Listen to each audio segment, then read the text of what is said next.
Hello, Finn and Liam. How are you? Let's see. We're about to start Chapter 9, Old Mr. Toad Visits Grandfather Frog. But first, a story about my dad. Um, Daddy loved to get his back scratched. And he would pay me a penny a minute to scratch his back. But I had to do a really good job. I had to scratch, scratch, scratch, scratch, scratch, scratch, scratch, scratch, scratch, scratch, scratch. It had to be for a full minute. And then Dad, he would often be drinking a whiskey and water with ice cubes in it. And when the ice cubes got very small, he would let me have an ice cube to suck on it. And I had to suck that nasty whiskey taste off it first before I could enjoy crunching the ice cube. Oh, by the way, don't crunch ice cubes. It's supposed to be bad for your teeth. So I hear. All right. Grandfather Frog and old Mr. Toad are cousins. Of course, you know that without being told. Everybody does. But not everybody knows that they were born in the same place. They were. Yes, sir, they were. They were born in the Smiling Pool. Both had long tails and for a while no legs, and they played and swam together without ever going on shore. In fact, when they were babies, they couldn't live out of the water. And people who saw them didn't know the difference between them and called them by the same names, tadpoles or pollywogs. But when they grew old enough to have legs and get along without tails, they parted company. You see, it was this way. Grandfather Frog, of course he wasn't grandfather then, loved the Smiling Pool so well that he couldn't think of leaving it. He heard all about the great world and what a wonderful place it was, but he couldn't and wouldn't believe that there could be any nicer place than the Smiling Pool, and so he made up his mind that he would live there always. But Mr. Toad could hardly wait to get rid of his tail before turning his back on the Smiling Pool and starting out to see the great world. Nothing that Grandfather Frog would say would stop him, and away Mr. Toad went, when he was so small that he could hide under a clover leaf. Grandfather Frog didn't expect ever to see him again, but he did, though it wasn't for a long, long time. And when he did come back, he had grown so that Grandfather Frog hardly knew him at first. And right then and there began a dispute, which they have kept up ever since, whether it was best to go out into the great world or remain in the home of childhood. Each was sure that what he had done was best, and each is sure of it to this day. So whenever old Mr. Toad visits Grandfather Frog, as he does every once in a while, they are sure to argue and argue on this same old subject. It was so on the day that Grandfather Frog had so nearly choked to death.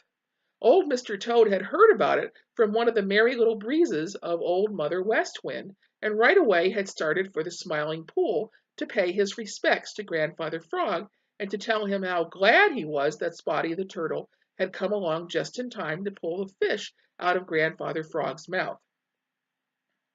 Now, all day long, Grandfather Frog had had to listen to unpleasant remarks about his greediness. It was such a splendid chance to tease him that everybody around the Smiling Pool took advantage of it.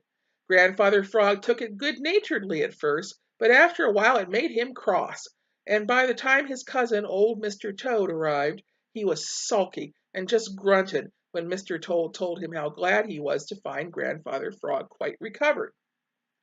Old Mr. Toad pretended not to notice how out of sorts Grandfather Frog was, but kept right on talking.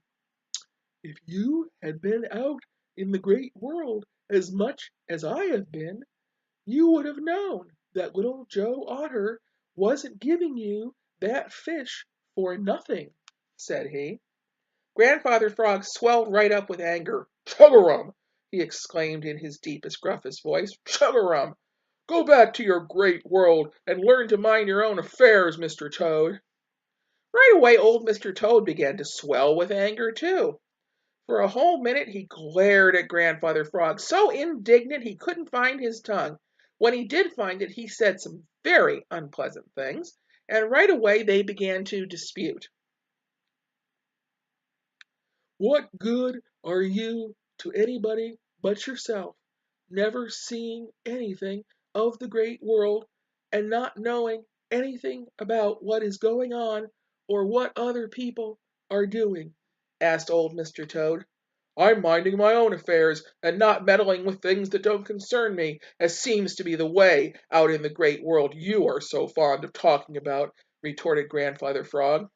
"Wise people know enough to be content with what they have. You've been out in the great world ever since you could hop, and what good has it done you? Tell me that. You haven't even a decent suit of clothes to your back." Grandfather Frog patted his white and yellow waistcoat as he spoke, and looked admiringly at the reflection of his handsome green coat in the Smiling Pool. Old Mr. Toad snapped, for you know his suit is very plain and rough. "People who do honest work for their living have no time to sit about in fine clothes admiring themselves," he replied sharply. "I've learned this much out in the great world, that lazy people come to no good end, and I know enough not to choke myself to death." Grandfather Frog almost choked again, he was so angry. You see, old Mr. Toad's remarks were very personal, and nobody likes personal remarks when they are unpleasant, especially if they happen to be true.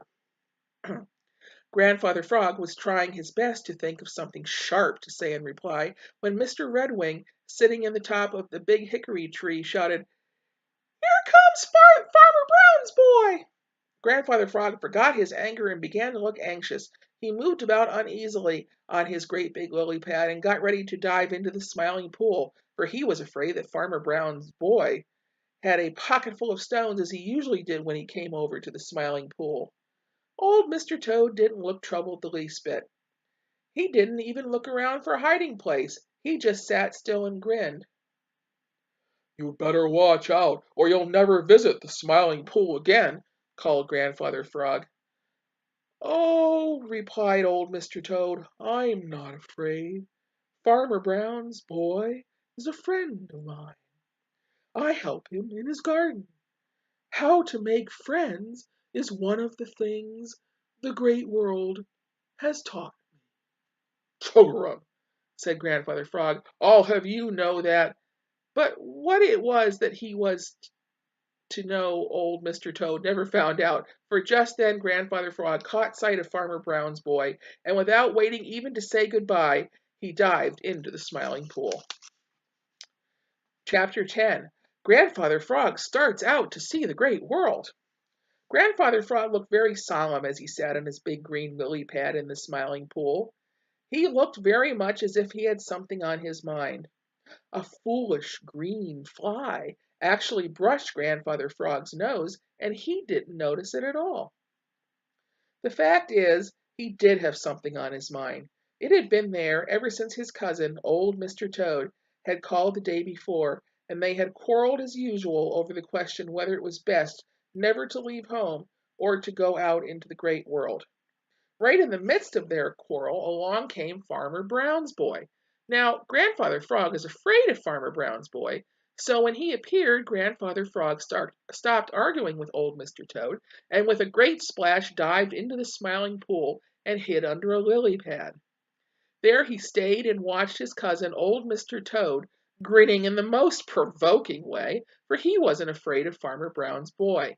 In fact, he had boasted that they were friends. Grandfather Frog had thought that this was just an idle boast, but when he saw Farmer Brown's boy tickle old Mr. Toad under his chin with a straw, while Mr. Toad sat perfectly still and seemed to enjoy it, he knew that it was true.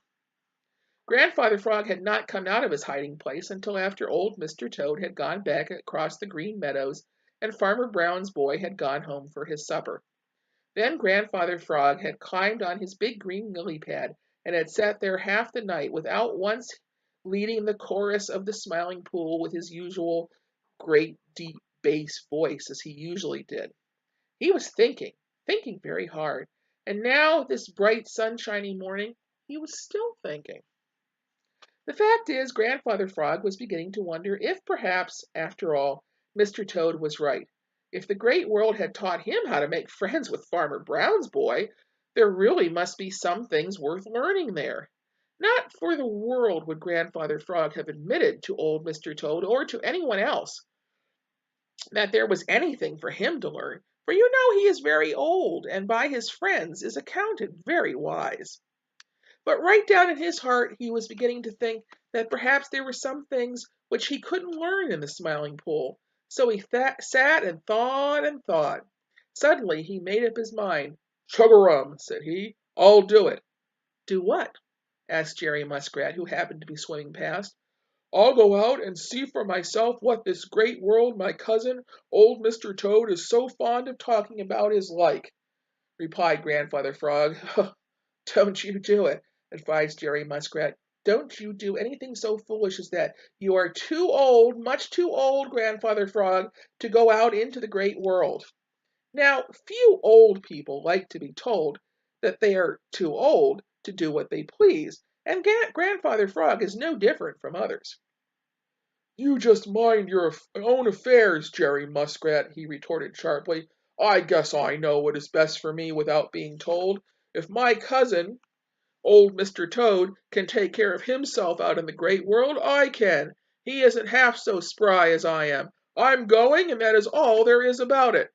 With that, Grandfather Frog dived into the Smiling Pool, swam across to a place where the bank was low, and without once looking back started across the Green Meadows to see the Great World. Chapter 11. Grandfather Frog is Stubborn. "Fee, fi, fo, fum, chug, chug, chug, chug-a-rum." Grandfather had started out to see the Great World. Yes, sir, he had turned his back on the Smiling Pool, and nothing that Jerry Muskrat could say made the least bit of difference. Grandfather Frog had made up his mind, and when he does that, it is just a waste of time and breath for anyone to try and make him change it. You see, Grandfather Frog is stubborn. Yes, that is just the word, stubborn.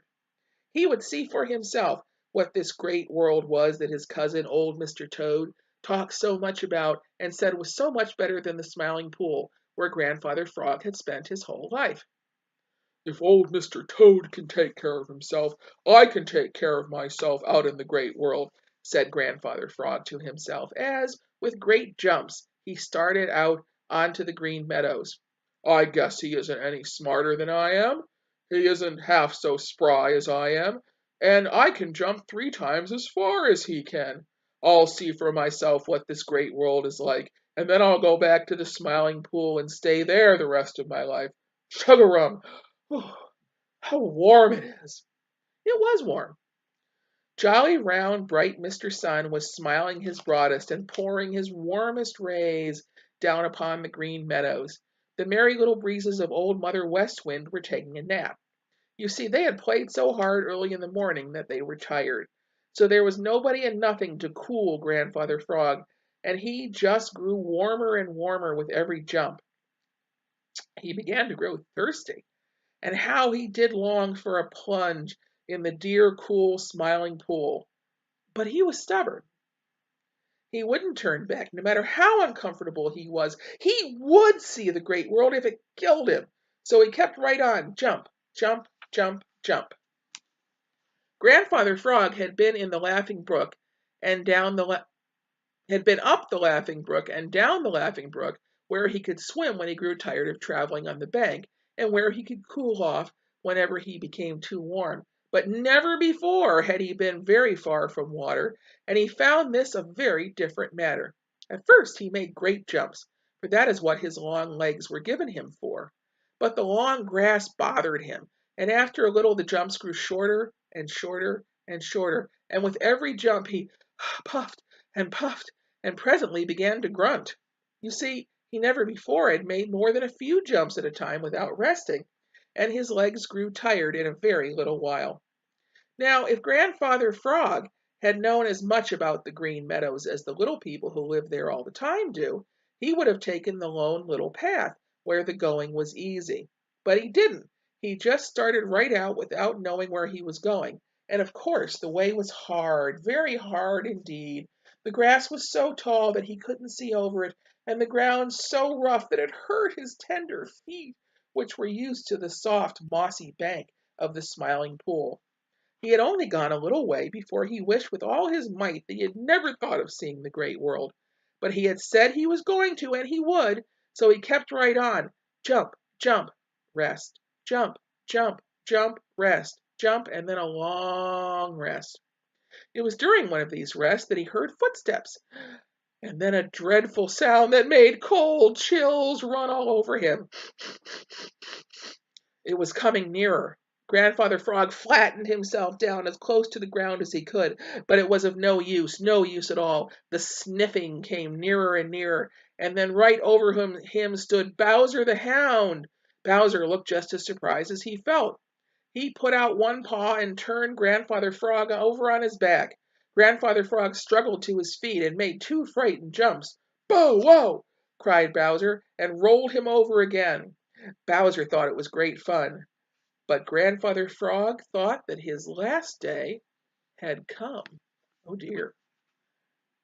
Chapter 12, Grandfather Frog keeps on. We will do that another time. I hope he gets away from Bowser the Hound. Good night, boys.